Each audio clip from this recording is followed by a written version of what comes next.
So you're not the first Christian band that I've worked with that has now gone mainstream pop. Yeah. Probably not even close. We won't be the last. So what's the... I mean, I want a little bit more explanation for a couple reasons on why you're doing that.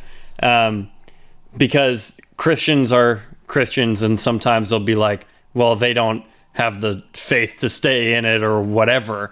Like what is your real reason from moving from the Christian scene to the pop scene? I know you talked about it a little bit because Christian music is like really hard to, get big in. But I mean, what are your thoughts? Oh my gosh, I have so many. But let me just save some time. If there are any younger artists out there who are doing Christian music, you gotta love it. Like, number one, you have to love it. And we never did. And that doesn't make us less of a Christian than it does somebody who's head over heels about it. We just didn't love it. Number two, Christian music fans are like 50 years old and older. Like, they're not our generation. And no matter how hard we tried to make it work, that age, they do not like the music that we were creating. If you're my age and you're doing Christian music, and you're doing music that they like, that's great. But for us, the music that we like and we listen to, they're not listening to. So for the longest time, we were lying to ourselves. And thirdly, I would say that since we want to make regular pop music, I feel like that gives us more of a platform to actually make a difference. And I'm not okay. I don't want to I'm probably gonna piss people off. That's okay. But I'm saying that it's so important to just do what you were created to do, and we just want to make music that's fun, that's inclusive, that anybody can listen to. And we don't want our music to fall under this genre that it's oh, do you know Jesus? Do you not know Jesus? Well, you can or can't listen to our music. Or it's well, you can, but you're not going to get it.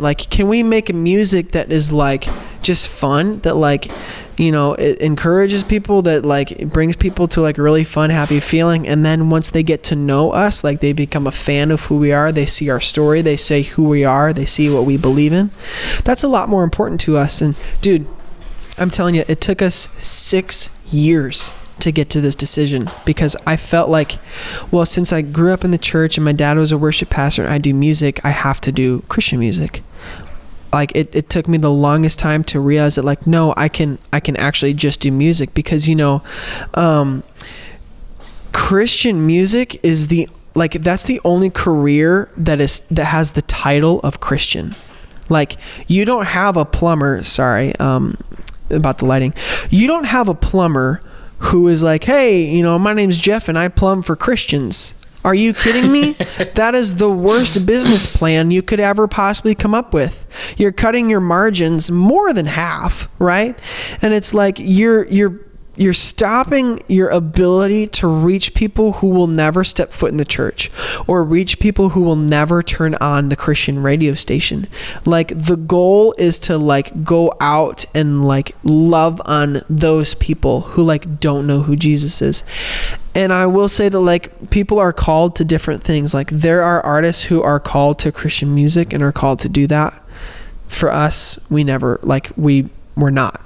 And it took us a long time to realize that Jesus loves me just the same, whether I'm doing Christian music, whether I'm doing pop music, or whether I'm selling women's shoes at Nordstrom. It doesn't matter. So if I think what matters to the Lord is my child, me, am I enjoying the gift he's given me? And what's ironic is that when we were in Christian music, I felt trapped. I wasn't enjoying myself. I felt like I was stuck, and I felt like I just wasn't enjoying who I was and what I was doing it for, and I started to resent it.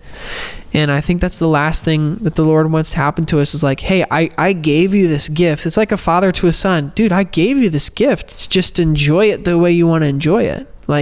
If I buy you this action figure and you want to turn him into a Barbie, or you want to make the action figure play in a different whatever, this gift is for you.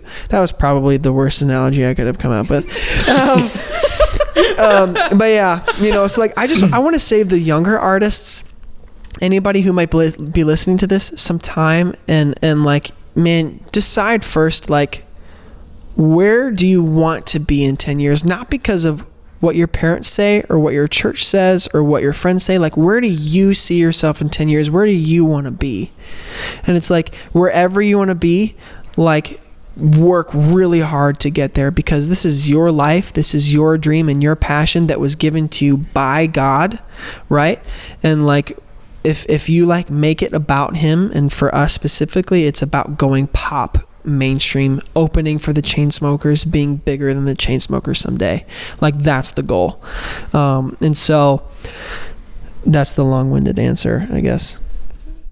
Dude, super well said. That was awesome. I mean that was great. I asked a question that I thought would scare you, and you owned it.